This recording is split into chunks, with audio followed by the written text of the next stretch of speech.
자, 이번 시간 논의 드릴 주제는 지상권에 관한 주제가 되겠습니다. 그래서 지상권이라고 하는 게 크게 두 가지 형태로 이제 인정이 되죠. 그래서 하나가 법정 지상권이라는 개념이 있고요.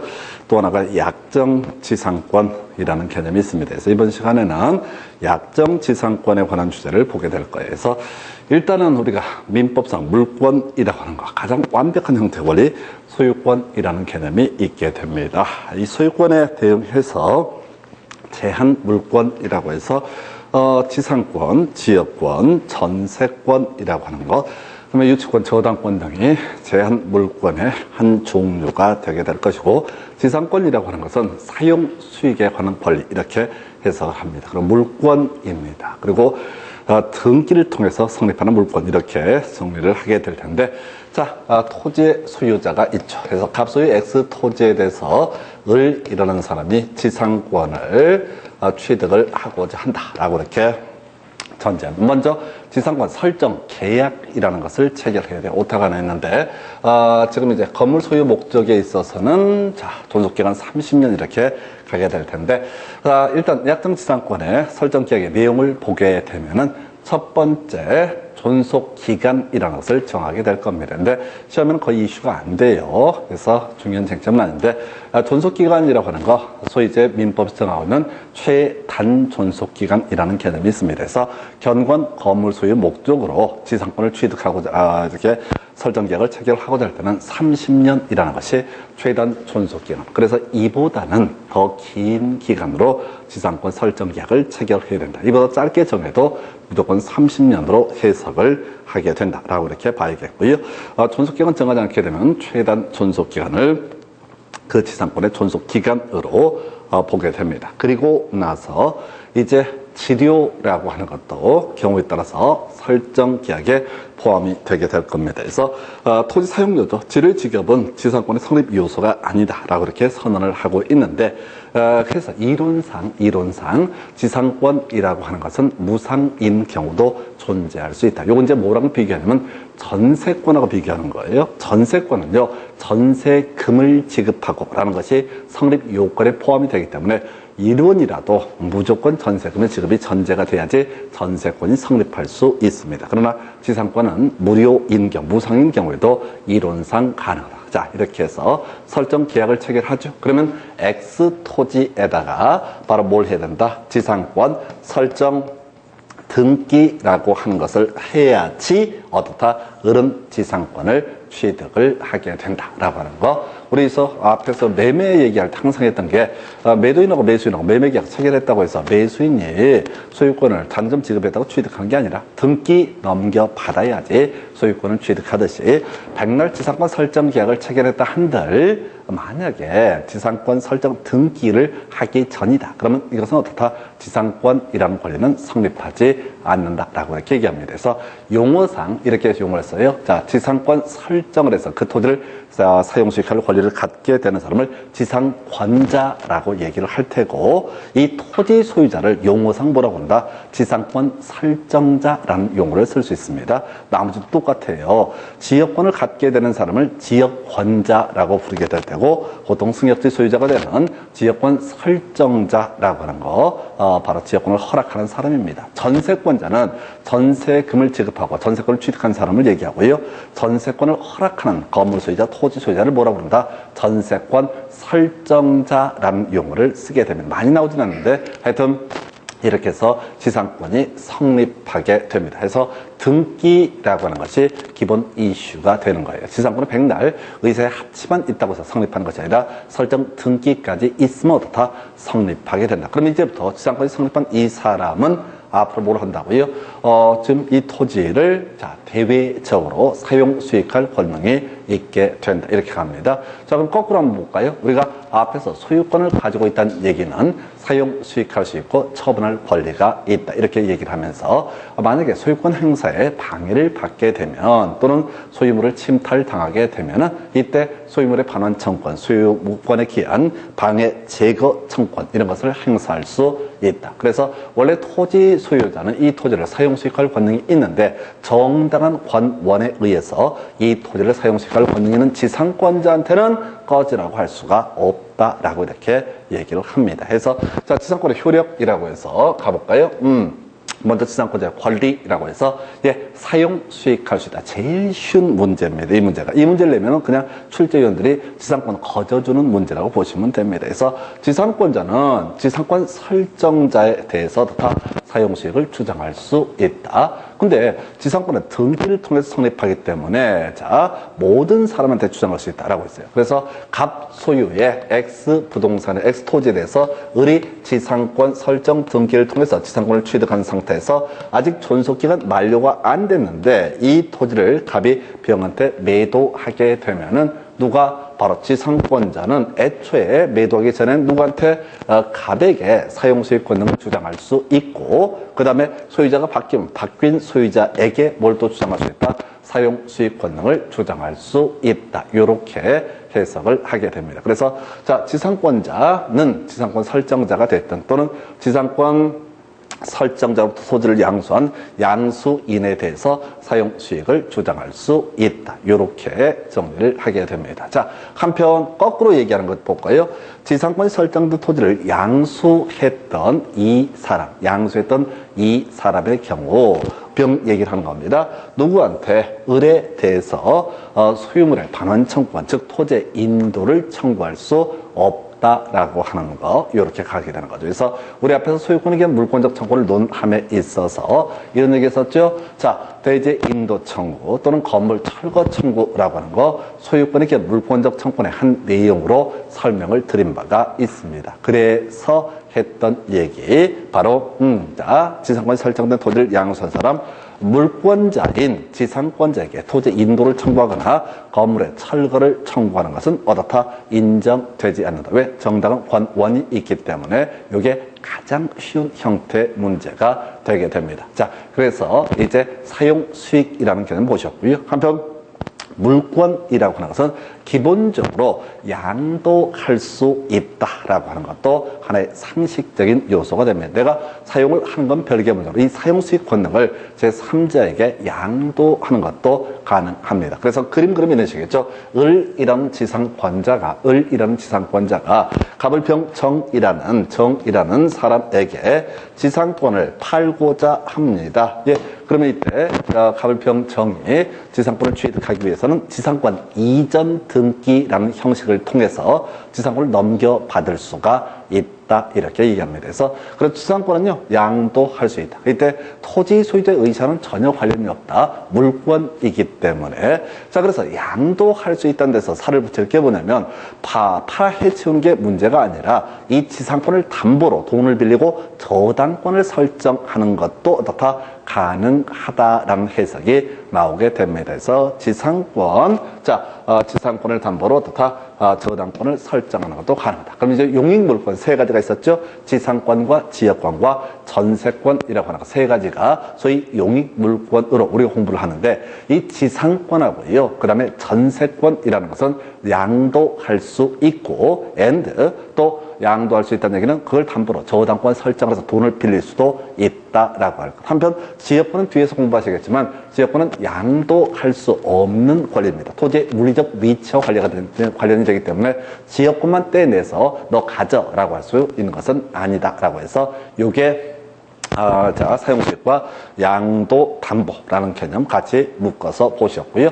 자, 그래서 지상권은 지금 타인의 토지를 이용할 수 있는 권리다라고 이렇게 전제를 삼았습니다. 그럼 이제 무상으로 이용을 하는 거냐라고 하는 건 전혀 별개의 문제예요. 앞에서 우리가 상인관계를 논함에 있어서 이런 거 있었죠.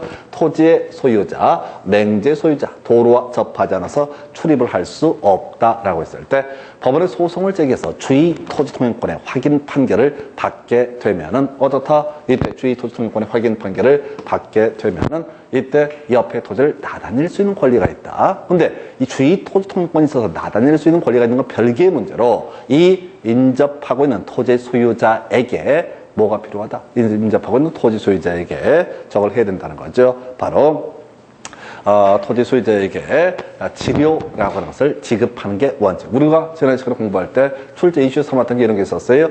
자, 지금 이제 주의 토지 통행권 원칙적으로 유료다, 유상이다 이렇게 하면서 토지 분할 때문에 불가피하게 발생한 주의 토지 통행권은 분할된 토지 소유자는 무상의 주의 토지 통행권을 갖게 된다. 다만 이 무상의 주의 토지 통행권이 있는 토지를 양수한 사람은 다시 어떻다? 유상의 주의 토지 통행권을 갖게 된다. 이렇게 가듯이 지금 지상권이 있다는 얘기하고 무상으로 쓸 수 있다는 얘기는 전혀 별개의 문제입니다. 그래서 자, 먼저 지료라고 하는 거 만약에 이제 설정 계약을 하고 설정 등기를 할 때 지료를 등기를 하게 되면 당연히 어떻다? 지료라고 하는 거 지급을 해야 될 것이고요. 그 다음에 이제 지료가 등기가 됐을 때 토지 또는 지상권의 양수인에게 대항할 수 있다. 이거 뭔 소리냐면 자, 갑소유의 X 토지에 대해서 을이 지상권을 취득하고 갑은 나중에 병한테 소유권을 넘기고 을은 정한테 지상권을 이전한다라고 했을 때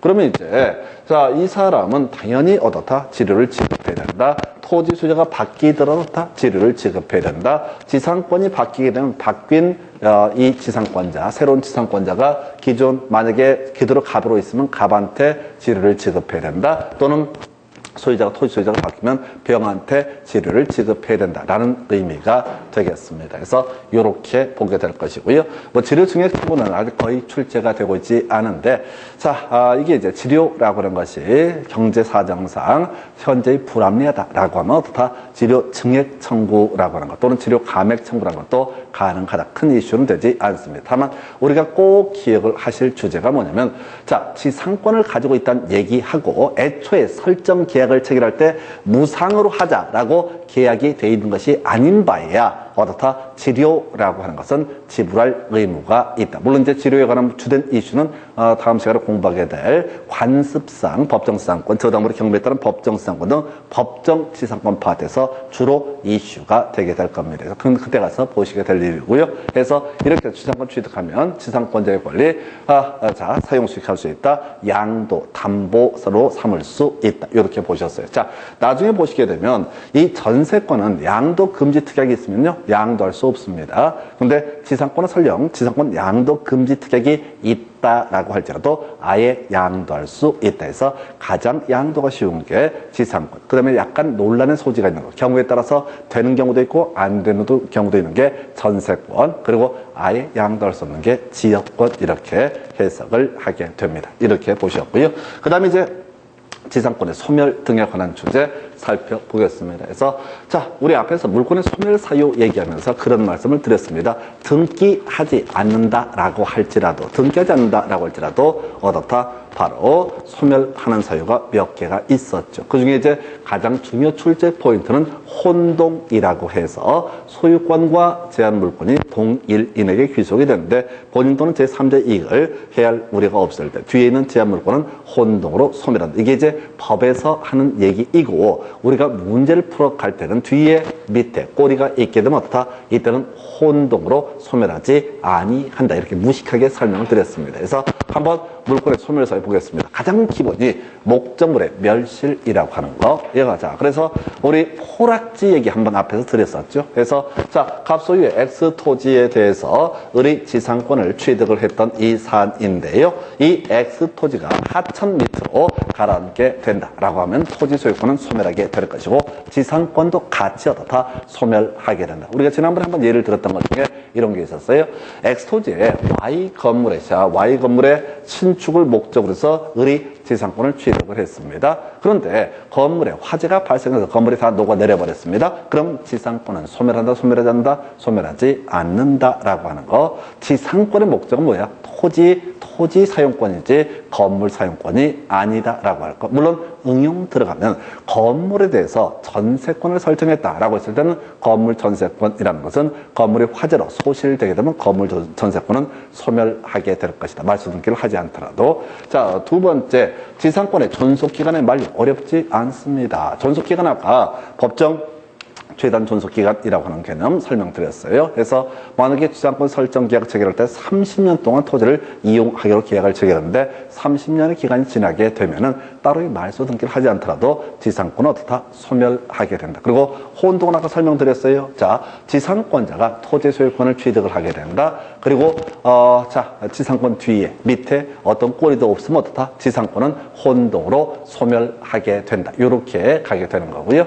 그 다음에 이제 토지 수용. 자, 이 수용은 등기법이랑 같이 공부하게 될 텐데 수용이 있으면요, 산지라고 나중에 등기법에서 공부하게 되는데 두 개를 제외하고 모든 권리는 모두 소멸이 되게 됩니다. 그래서 갑소유의 X토지 을이 지상권을 취득한 상태입니다. 그런데 이 갑의 토지를 수용을 하게 되면 지상권도 어떻다고요? 수용 때문에 모두 소멸합니다. 이건 등기법을 봐야지 이해가 되는 주제예요. 그래서 이 수용이라고 하는 것도 바로 지상권의 소멸 사유인데 여기서는 중요한 거 아니고요.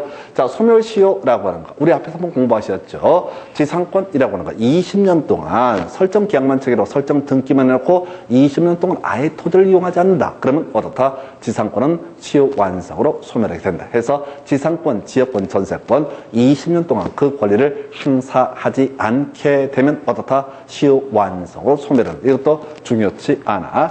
그 다음에 이제 지상권의 우선은 저당권의 실행으로 하는 경매라고 되어 있어요. 자, 요건 좀 어려운데 이제 오늘 한번 설명을 드리겠습니다. 경매라고 하는 것이 있어요. 경매.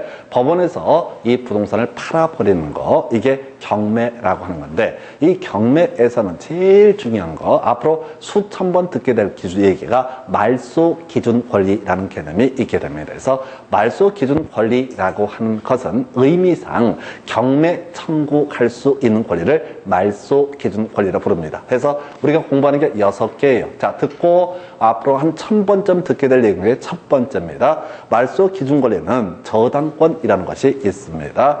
저당권이랑 거의 비슷한 근저당권이라고 하는 것이 있습니다.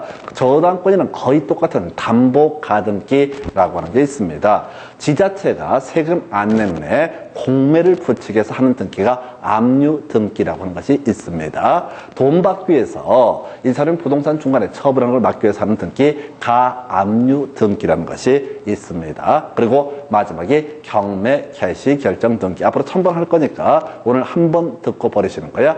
해서 자, 저당권 설정 등기, 근저당권 설정 등기, 담보 가등기 이 세 개가 주로 시험 문제 이슈가 돼요. 그 외에도 압류, 가압류, 경매, 개시, 결정, 등기라고 하는 것을 우리가 이름하여 뭐라고 한다? 말소 기준 권리라 부릅니다. 자, 간단하게 설명드릴게요. 이거 주로 전세권하고 저당권 할 때 설명드릴 텐데 갑 소유의 X 토지에 대해서 만약에 자, 을이라는 사람이 저당권을 가지고 있다. 등기부를 보니까 소유권 외 권리에 저당권이 있다고 해보겠습니다. 그 다음에 병이라는 사람이 지금 문제를 삼고 있는 지상권이라고 하는 게 있다. 갑을병정이라고 하는 사람이 또 저당권을 가지고 있다. 이런 식으로 등기부가 표시가 되어 있다고 한번 해보겠습니다. 자, 그러면 이때 경매 청구할 수 있는 게 을하고요, 정이 경매 청구를 할 수가 있습니다. 지상권은 사용 수익할 수 있는 권리지 경매 청구할 수 있는 권리는 아닙니다. 그렇다 치고 만약에 정이라는 사람이 저당권을 실행해서 경매를 청구를 하게 되면 말소 기준 권리를 찾아봐야 됩니다.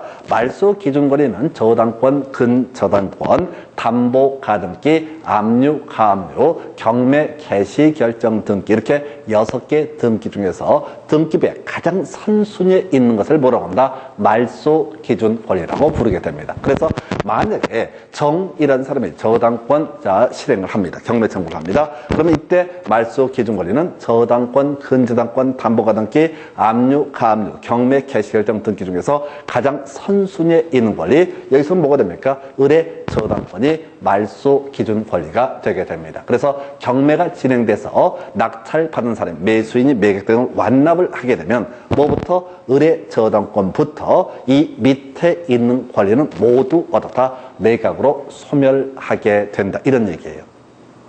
이게 이 얘기입니다. 지상권에 우선하는 저당권이 존재한다라고 했을 때 경매가 진행되게 되면 말소 기준 권리, 말소가 되는 것에 경매를 낙찰을 받았는데 또 옛날 권리가 다 있으면 또 경매 넘어가기 때문에 자, 권리를 다 죽여버리거든요. 그래서 기준점이 되는 권리를 말소 기준 권리라 부르고, 저당권 밑에 있는 지상권은 어떻다? 말소 기준 권리에 대항할 수 없다라는 표현을 쓰거든요. 그래서 저당권, 이 사안에서는 을의 저당권부터 모두 어떻다? 매각으로 소멸한다. 그럼 한번 예를 들어볼까요? 이런 경우가 있겠네요. 갑 소유의 X 부동산에 대해서 을이 지상권을 가지고 있고, 그 다음에 병이 저당권을 취득을 한, 등기할 순서가 이렇게 되어 있어요. 그 다음에 뭐 갑을 병정이라는 사람이 담보 가등기를 가지고 있다라고 한번 해보겠습니다. 그럼 경매 청구할 수 있는 게 병과 정이거든요. 저당권, 근저당권, 담보가등기, 압류, 가압류, 경매 개시결정 등기를 뭐라고 그런다? 말소 기준권리. 그러면 이런 애들은 각각 뭘 할 수 있다고요? 경매 청구를 할 수가 있습니다. 그래서 누가 경매 청구를 하든 이때 이 물건에 경매가 이루어지게 되면, 자, 이때 말소 기준권리는 뭐가 되면 바로 병의 저당권이 말소 기준권리가 되게 됩니다. 경매가 진행되면 얘부터 포함해서 이 밑에 있는 권리는 모두 어떻다? 매각으로 소멸하게 된다. 그러면 지상권은 뭐야? 이 낙찰 받으신 분, 토지를 소유권을 낙찰 받으신 분이 어떻다? 떠안고서 어떻다? 낙찰을 받게 된다. 이런 논리 구조예요. 그럼 이때는 지상권은, 자, 경매에도 불구하고 소멸하지 않는다. 왜? 말소 기준 권리보다 상위에 있기 때문에. 이게 소위 경매 기본 법리예요. 이때 나중에 유치권 하나만 살을 붙이면 거의 다 완성이 돼요. 이때 유치권 나중에 보실 내용이고, 하여튼 자, 말소 기준 권리라고 하는 거 다시 종류 기억합니다. 저당권, 근저당권, 담보 가등기, 압류, 가압류, 경매 개시 결정 등기 중에서 가장 선순위에 있는 권리를 뭐라고 한다? 말소 기준 권리. 그래서 지상권이 말소 기준 권리보다 밑에 있으면 어떻다? 경매가 이루어졌을 때 지상권은 당연히 매각에 따라서 소멸하게 된다. 이런 얘기예요. 요거 이제 전세권하고 저당권을 다 한참 설명드릴 내용입니다. 자, 그래서 우리가 경매에 참여할 때는 이 개념을 알고 있어야지 어떻다고요? 낙찰가를 쓰는 거예요. 지상권이 죽는지 사는지를 확인해 봐야 되죠. 지상권이 살아있게 되면 그만큼 가치가 떨어질 테고, 지상권이 죽어버리면 그만큼 가치가 올라가겠죠. 그래서 만약에 이런 사안에서 경매가 진행되면 누가 병이란 저당권자가 배당금 중에서 가장 전체를 다 변제를 받습니다. 그리고 남는 금액이 있으면 그 다음에 권리자가 배당을 받는 순서. 요렇게 해석을 하는 거예요. 자, 그래서 지금 이제 지상권의 우선은 저당권 실행으로 인한 경매 등이 있게 되면 지상권은 소멸하게 된다. 그 다음에 이제 저당권자가 설정해준 지상권의 피담보 채권의 소멸. 자, 이게 30회 때 문제 아주 어렵게 구성이 됐는데, 지금 가십시다. 갑소유의 X 부동산에 대해서 을이 돈을 빌려줍니다. 그리고 을은 뭘 취득해요? 저당권을 취득을 하게 됩니다. 을이 저당권 취득한다고요. 그럼 갑이 돈을 갚지 않게 되면은 을은 뭘 할 수 있다? 경매 청구를 할 수가 있다. 이렇게 가는 거예요. 그런데 이런 경우 있다 하십시다. 을의 저당권 말고 병이 지상권을 나중에 취득을 한다라고 한번 해보겠습니다. 그러면 이 사람이 일단 건물 짓겠죠? 지상권이라는 게 건물의 사용 수익을 목적으로 한 거니까 건물을 지을 거예요. 그럼 을의 권리가 침해될 소지가 있습니다. 뭔 소리냐면 이 토지의 가액이 1억이야. 저당권 8천만 원에 설정을 했어. 토지 팔면 1억은 나온다고 보고 좀 깎이 들어서 한 8천에 설정을 했어, 저당권을. 그런데 나중에 지상권 설정을 하게 되면 이 토지의 경우에 따라 건물도 올라가게 돼요. 그러면 경매 입찰에 참여하는 사람은요, 단가를 낮춥니다. 7천만 원, 6천만 원으로. 왜? 건물 철거해야 되잖아. 이 권리가 매각으로 소멸되는 건 별개의 문제로 건물 철거 문제가 터진다고. 그리고 건물 철거가 문제가 아니라 법적으로 건물 철거가 이루어진다 할지라도 실제 이 병이라는 지상권자가 조용히 나가주냐 이거지. 안 나가면 복잡스러운 거야. 명도 청구가 복잡스러워요. 그래서 복잡하니까 원래 1억치를 물건을 이런저런 사정을 고려해 사람들이 안 살려고 한다고. 같은 1억이면 딴 거 사지. 지저분하게 안 살려고 그래. 그래서 어떻게 담보 가치가 점점 떨어져요. 그럼 저당권자는 보호를 받기 어렵습니다. 그래서 이 저당권자가 어떤 식으로 하는 거냐면 갑소유 X 부동산에서 을이 지금 뭘 하고 저당권을 취득을 하고 이 토지나 건물 등을 못 짓게 하려고 을이 다시 지상권을 취득을 하게 되는데 이걸 이름하여 담보지상권이라는 용어를 씁니다. 얘는 은행에서 대출해주면서 이 땅을 이용하겠다 이런 의사가 있는 게 아니야. 앞으로 건물 등을 짓게 되면 복잡한 법률 관계가 터지니까 담보 가치가 떨어지니까 어떻다? 바로 지상권을 설정해 놨습니다. 그런데 갑이 을한테 빌린 돈을 다 갚았습니다. 그러면 우리가 피담보채권이 소멸한다 라고 부르게 될 거고 피담보채권이 소멸하게 되면은 이때 저당권은 소멸하게 됩니다. 우리 앞에서 공부하실 때 물권의 소멸서에서 목적물이 멸실이 있었고요. 두 번째 이슈가 용익 물권을 전제로 존속기간 만료라든가 소멸시효 완성이 있었고요. 담보 물권 때문에 발생했던 개념 피담보채권의 소멸이라고 하는 돈 갚아버리면 어떻다? 저당권 경매 청구할 수 있는 권리인데 저당권은 굳이 남아있을 이유가 없죠. 근데 이 저당권자가 말소 듣기를 안 해서 저당권 소멸하는데 이 지상권도 담보지상권이라는 개념인데 더 이상 필요가 없거든요. 그래서 지상권도 다 소멸한다. 자, 질문 이렇게 합니다. 저당권자에게 토지 소유자가 설정해준 이 지상권이라고 하는 것은 저당권자에게 빌렸던 돈을 토지 소유자가 저당권자에게 반환, 채무를 변제하게 되면 피담보채권 소멸하고 따라서 지상권도 다 같이 소멸한다. 이게 30회 때 겁나 어렵게 사례형 문제로 구성이 됐어요. 상관없어요. 그럼 문제 버리면 돼. 이게 이제 문제 보다 보면 민법 같은 경우 1년에 6문제, 8문제까지 어려운 문제 나와요. 신경 쓰시면 안 돼요. 우리가 설명을 드리긴 하지만은 골고루 적당한 수준으로 공부를 하시는 거예요. 그래서 쉬운 문제 틀리지 않는 거. 이게 포인트입니다. 아주 어려운 문제. 이런 것들은 이제 일반 수험생 입장에서 읽다가 이미 지쳐버릴 그런 문제였어요. 어찌됐든 지상권의 소멸사를 이렇게 설명드렸습니다. 그렇다 치고 주로 출제가 되는 이슈. 이건 15년 동안 딱 한 번 지금 쟁점을 삼았어요. 그동안 다 사이드로 빼는 거야. 소멸사에 아닌 걸 고르셔야 할 때 뭐 이 흔들어 주는 시겠지만. 자, 특수한 소멸사요. 첫 번째, 포기. 이건 이미 한번 설명드렸었죠. 우리 다시 한번 법률행위 분리 볼까요? 단독행위와 계약으로 구분할 수 있다. 단독행위라고 하는 것은 상대방 없는 단독행위, 물권에 포기하고 상대방 있는 단독행위. 7개 이제 외우셔야 돼. 동철, 상추, 취해해. 동의, 철회, 상계, 추인, 취소, 해제, 해지. 그리고 계약의 용어로서 합의, 해제, 합의, 해지 이런 게 있었습니다.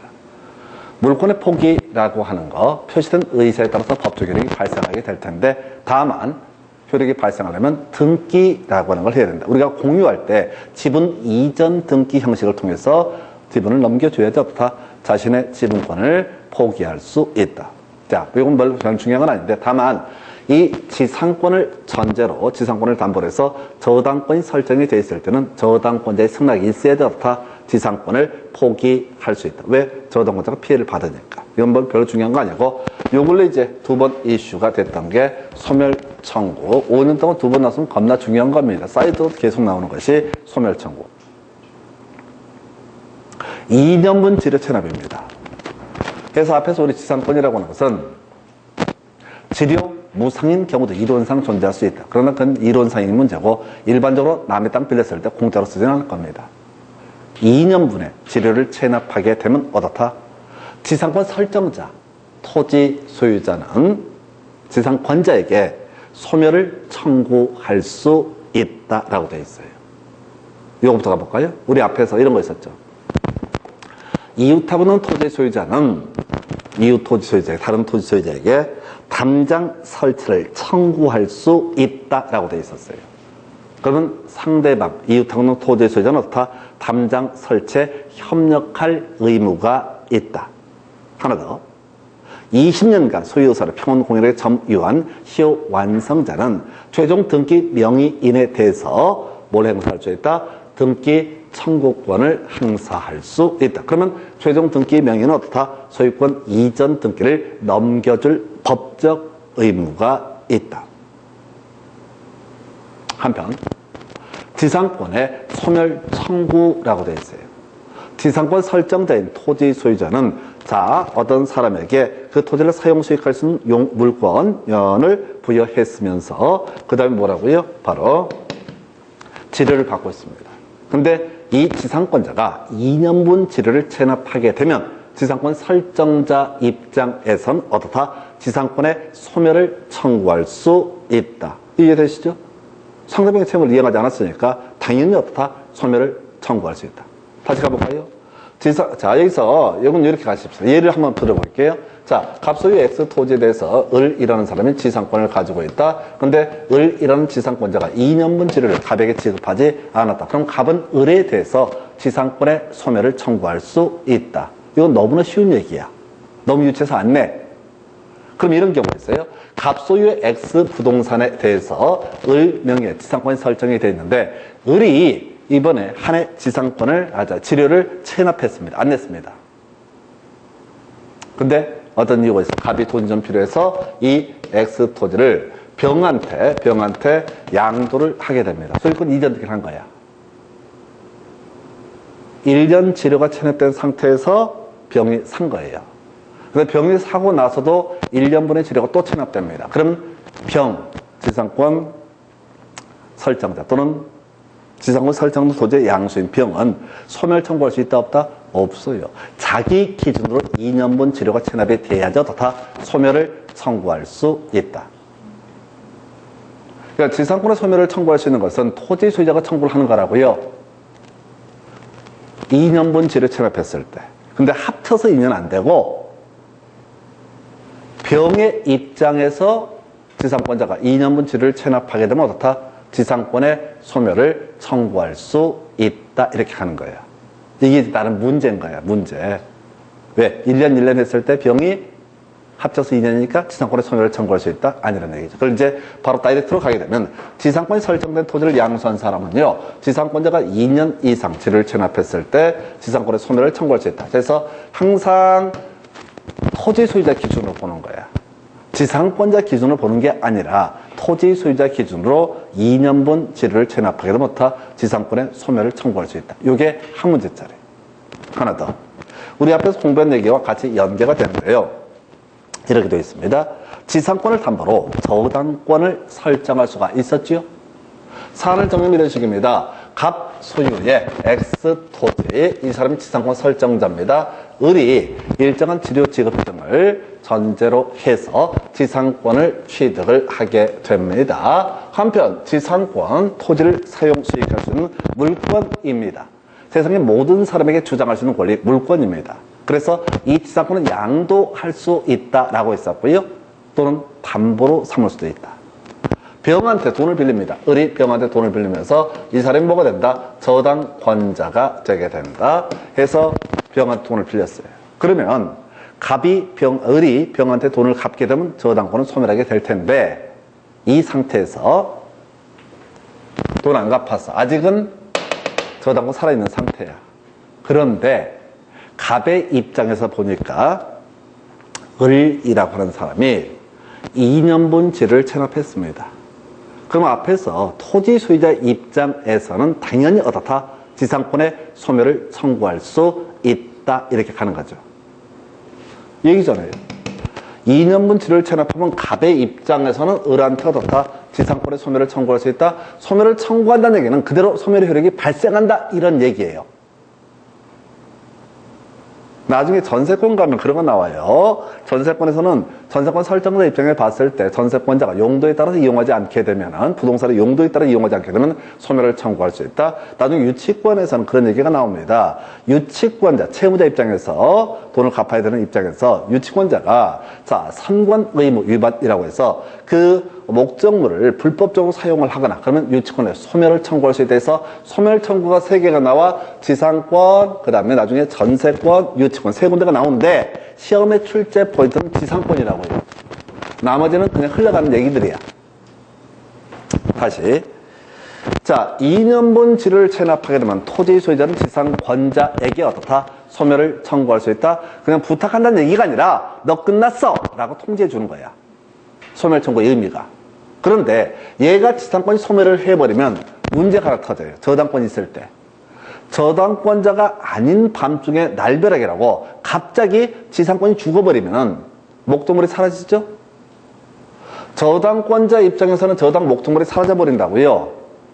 그럼 목적물이 멸실되면 어떻다? 저당권은 소멸하게 되잖아요. 갑자기 피해를 받을 수 있어. 그래서 우리 민법에서는 이렇게 돼요. 지상권이 저당권의 목적인 때, 자, 토지 소유자에 따른 토지 소유자에 의한 지상권의 소멸 청구는 저당권자에게 통지한 후 상당한 기간이 경과해야지 소멸 청구 효력이 발생한다라는 의미. 뭔 소리냐면 저당권자가 불측의 피해를 입는 걸 막아주겠다 이런 취지입니다. 첫 번째가. 그리고 논리지가 이런 식이지. 갑이라는 사람이 지상권자 을이 2년분지를 체납하게 되면은 소멸 청구를 하겠다. 바로 통지할 게 아니라 누구한테? 저당권자에게 연락을 하는 겁니다. 야, 제가 2년간 지를 체납해서 내가 지금 소멸 청구를 할 건데 알아서 해결해라. 그럼 저당권자가 어떻게 하겠어? 겨울에 들판에 나가서 구덩이를 팝니다. 그리고 그를 꼬드겨서 구덩이에 집어넣습니다. 돈 줄래 말래 이렇게 하는 거지. 돈 안 주면 묻어버리겠다 이런 얘기죠. 그래서 알아서 채권을 회수할 수 있는 기회를 누구한테? 저당권자에게도 부여를 하겠다. 이게 바로 뭐라고요? 통제는 상당한 기간이 경과해야지 소멸 청구 효력이 발생한다. 27회, 28회 나왔던 출제 포인트. 그러니까 이 파트에서 가장 중요한 이슈는 이거란 거야, 이게. 물론 30회 때는 담보 지상권이라는 개념이 출제가 되긴 했지만은 거의 의미 없어요. 이렇게 어렵게 되는 문제는 손 못 댑니다. 쉬운 것들 잘 맞추셔야 돼. 자, 하여튼 그러다 치고 지상권이 소멸했다라고 했을 때 그 효력에 대해서 보겠습니다. 매수 청구라는 키워드로 가네요. 자, 주로 이슈가 되는 게 이 지상물의 매수 청구입니다. 지상권의 존속기간이 만료가 됐습니다. 그럼 지상권은 소멸합니다. 근데 아직도 건물이 멀쩡하게 서 있습니다. 이걸 우리가 뭐라고 얘기한다고요? 바로 지상 건물이 현존한다라는 표현을 씁니다. 지상권의 존속기간 만료가 되면 뒤에서 공부할 주제인데요. 자, 이 건물이 현존했을 때 지상권자는 지상권 설정자 또는 토지 소유자에게 같은 사람입니다. 지상권의 갱신을 청구할 수 있습니다. 기간을 늘려달라. 건물 남아있으니까. 안 그러면 지상권 갱신 청구가 인정 안 돼버리면 멀쩡한 건물을 때려 부셔야 되는 문제가 발생한다고요. 남의 땅에 있는 거니까. 그래서 갱신 청구가 거절하는 경우 있겠죠. 토지 소유자가 싫다고 하면 그때 지상권자는 지상권 설정자 즉 토지 소유자에게 적절한 가액으로 매수해 줄 것을 청구할 수 있다. 무조건 사줘야 됩니다. 우리가 지금 청구한다는 얘기를 쓰게 되면 부탁하는 게 아니라고.